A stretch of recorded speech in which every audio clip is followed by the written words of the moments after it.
हिंदी साहित्य BA द्वितीय वर्ष की कक्षा में आपका फिर से स्वागत है। कृष्ण भक्ति काव्य साहित्य के अंतर्गत हम कृष्ण भक्ति साहित्य की प्रवृत्तियों या विशेषताओं के बारे में अध्ययन कर रहे थे।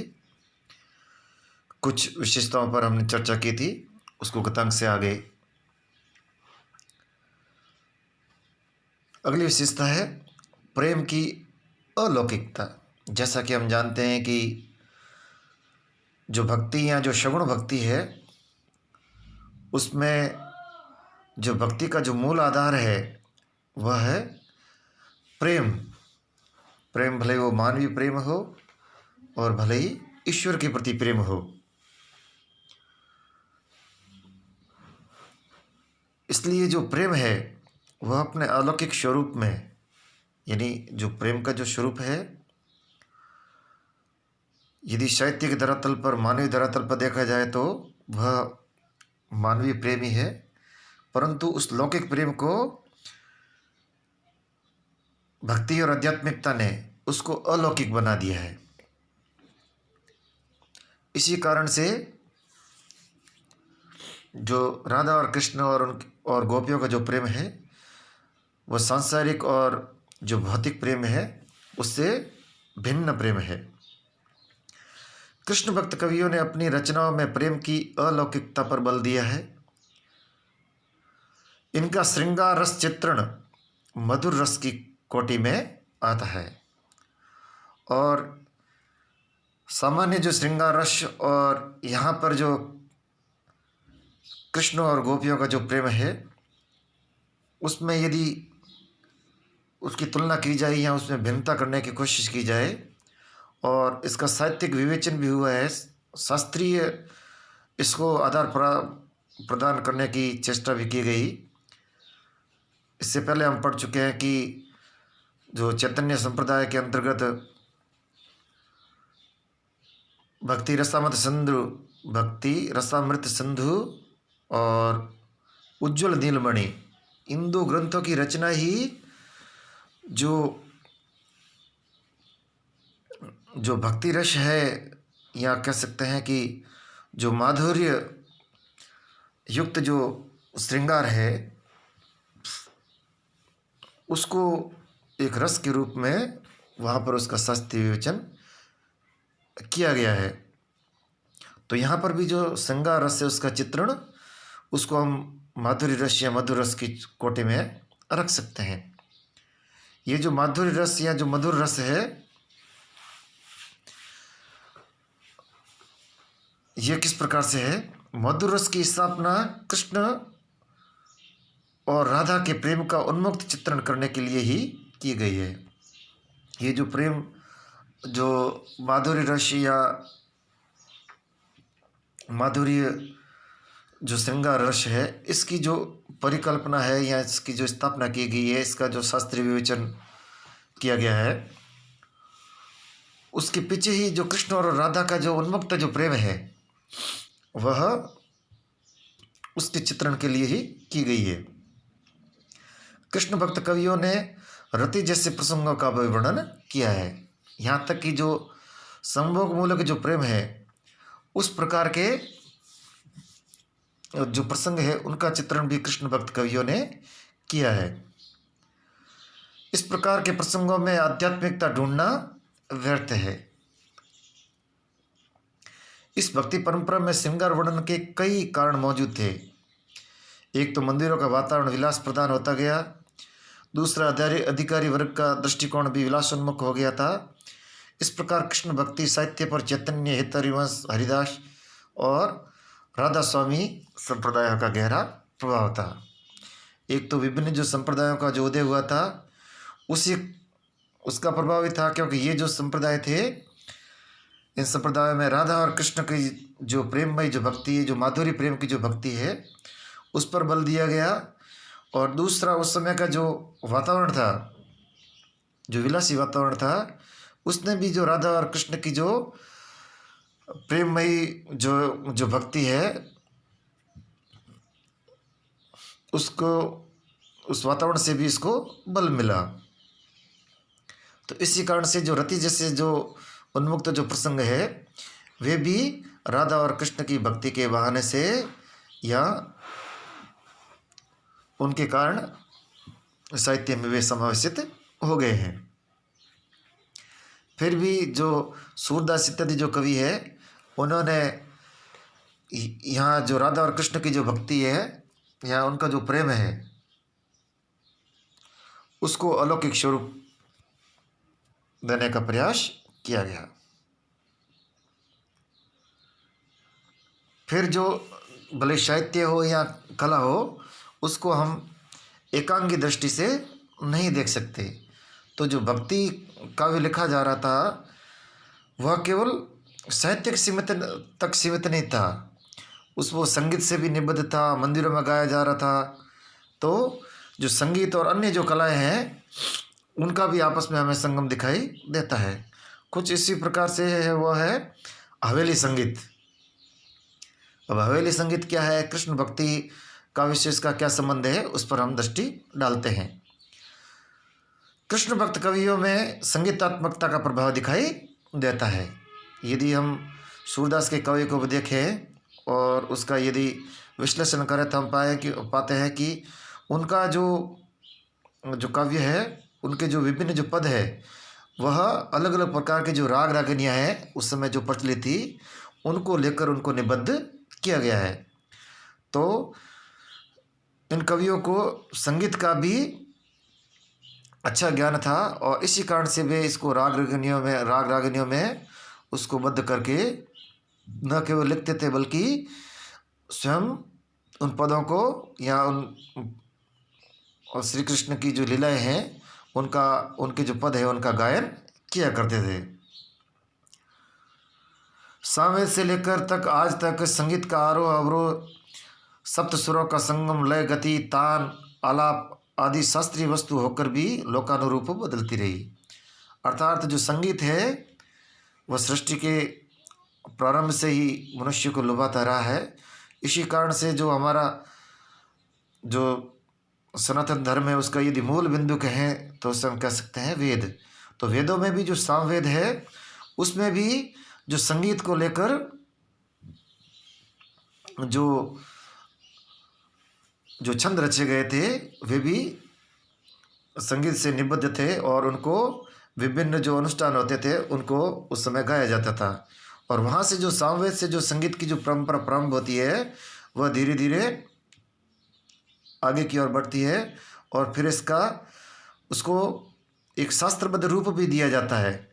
परंतु संगीत वो केवल यहाँ तक आकर नहीं रुकता है, वह जो लोक है उसके अनुरूप उस शास्त्रीय संगीत का रूप ही बदलता रहा और संगीत के अंदर विविधता भी आती गई। मध्यकालीन भक्ति साहित्य में सवेग प्रवाहित होती है। कबीर, नानक से लेकर सूर, तुलसी सभी मध्यकालीन भक्त कवियों ने उच्च संगीतात्मकता साहित्य के अनिवार्य तत्व रागात्मकता के साथ नाना रूपों में स्फुरित होती रही है। यानी कहने का आशय है कि जो विभिन्न जो राग रागिनियाँ हैं और जो एक शास्त्रीय संगीत का जो एक लोक के अनुसार जो रूप हो सकता है उसके अनुसार भी वह बदलता रहा।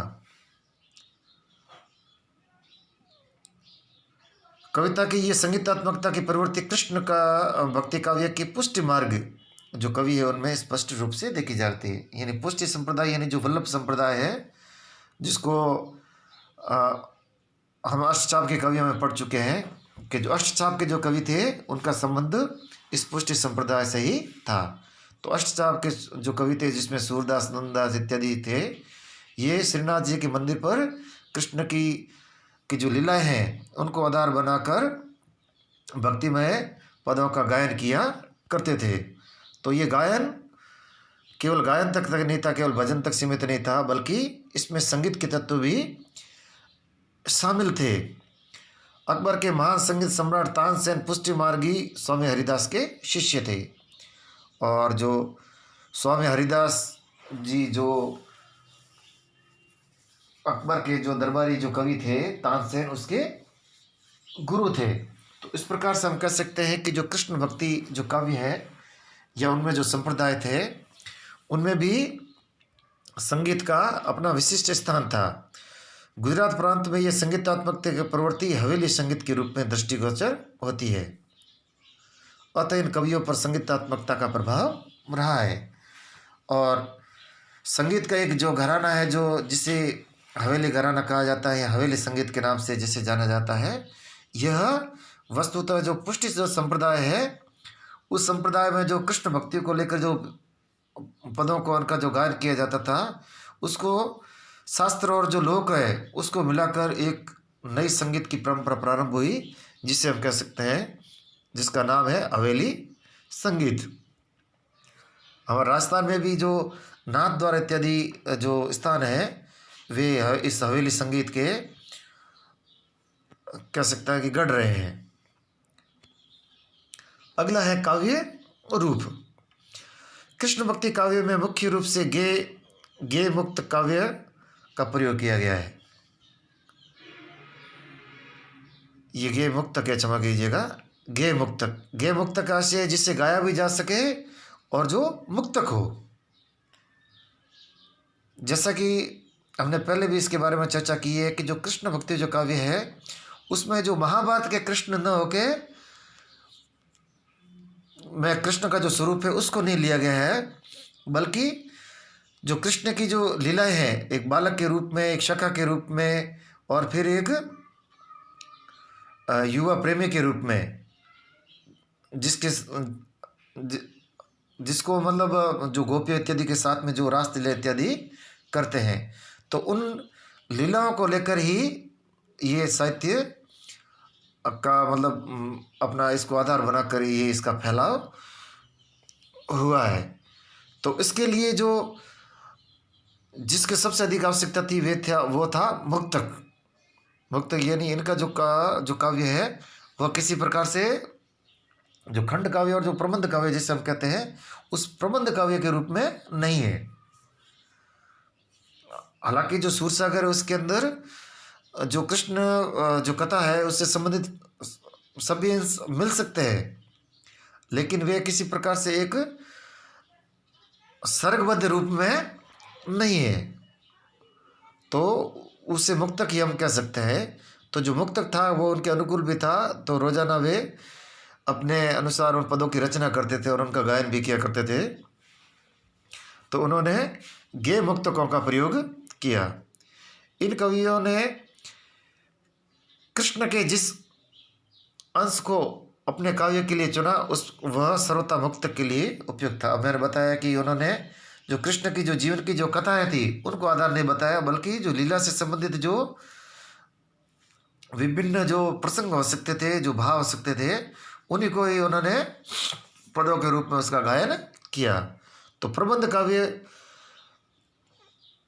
की रचना कृष्ण भक्ति काव्य में नहीं के बराबर हुई है। तो इसलिए जो मुक्तक था वह इस प्रकार के पद गायन के लिए उपयुक्त था, लीला गायन के लिए उपयुक्त था। संपूर्ण कृष्ण काव्य में प्रबंध रचना बहुत कम पाई जाती है, ये बात हम इसके ऊपर चर्चा कर चुके हैं। जिस प्रकार हम राम भक्ति काव्य में देखते हैं कि जो रामचरितमानस इत्यादि जो जिस प्रकार के जो महाकाव्य और प्रबंध काव्य लिखे गए हैं, इस प्रकार की जो प्रबंधात्मकता है वह हमें कृष्ण भक्ति काव्य में देखने को नहीं मिलती है। तो इसलिए जो मुक्तक थे, प्रबंध का अर्थ होता है कि अलग अलग इस प्रकार की रचना यानी जीवन को किसी के जीवन को आधार बनाकर उसके जीवन क्षेत्र का जो विशाल जो एक फलक है उसको लेके जो रचना की जाती है उसे प्रबंध कहा जाता है, प्रबंध का काव्य कहा जाता है। जैसे रामचरितमानस, ये इसमें जैसे रामायण है तो इसमें राम के महाभारत है, तो इसमें भी इसमें जीवन की बहुत बड़े भाग को सम्मिलित किया जाता है। जबकि जो मुक्तक काव्य होता है उसके अंदर जीवन की कोई छोटी सी घटना हो सकती है, कोई प्रसंग हो सकता है, कोई भाव हो सकता है और मन पर पड़ने वाला प्रभाव भी हो सकता है। तो उसमें किसी प्रकार की जो सर्गबद्धता की आवश्यकता नहीं होती है। प्रत्येक पद होता है या जो भी छंद होता है वो अपने आप में मुक्त होता है। जैसे रामायण को किसी प्रसंग को समझने के लिए कोई यदि हम कोई दुआ लेते हैं, कोई उसकी चौपाई लेते हैं, तो जो एक चौपाई है वह जो पहले जो आई हुई चौपाई है उसमें जो वर्णित कथा है उसको आगे बढ़ाने वाली है। तो कहने का अर्थ है कि वहाँ पर प्रबंध काव्य में जो प्रत्येक छंद होता है वो एक दूसरे से संबंधित होता है, और ये जो छंदबद्ध होते हैं काव्य उनको अलग अलग सर्गों में विभक्त भी किया जाता है, अलग अलग अध्यायों में विभक्त किया जाता है। जैसे जो रामचरितमानस है उसको अलग अलग 7 कांडों में विभाजित किया गया है। तो इस प्रकार की जो अनिवार्यता जो भक्त काव्य में नहीं होती है। कहने का अर्थ है कि उसमें जो प्रत्येक पद होता है वो अपने आप में स्वतंत्र होता है, उसको उसका आनंद लेने के लिए हमें आगे पीछे उसका संबंध जोड़ने की आवश्यकता नहीं रहती है, क्योंकि वह जो कथा होती है उसको लेकर नहीं चलती, बल्कि किसी छोटे से उसके अंश को लेकर चलती है। फिर भी कृष्ण के जीवन के किसी अंश की क्रमबद्ध कल्पना अवश्य मिलती है। जैसा कि मैंने आपको पहले भी कहा, सूरसागर में जो कृष्ण का जो जीवन है उससे चरित्र संबंधी, भले ही वो नाग दमन हो, जो ये जो कालिया का जो काले नाग था उसका दमन हो, या अन्य जो प्रसंग उनके जीवन से संबंधित पूतनावत इत्यादि, तो वह वहाँ पर मिल सकते हैं किसी न किसी रूप में। लेकिन वहाँ पर जो कथा है वो किसी क्रमबद्ध रूप में हमें देखने को नहीं मिलती है। सूर काव्य में ब्रजभाषी कृष्ण की संपूर्ण कथा देने का प्रयत्न दृष्टिगोचर होता है। तो वहाँ कृष्ण के सूरदास के काव्य में कृष्ण कथा भी है, सम्मिलित है, और एक प्रकार से वो मुक्तक भी है। कृष्ण की संपूर्ण कथा देने का प्रयास ब्रजविलास में ब्रज रतनदास ने किया है।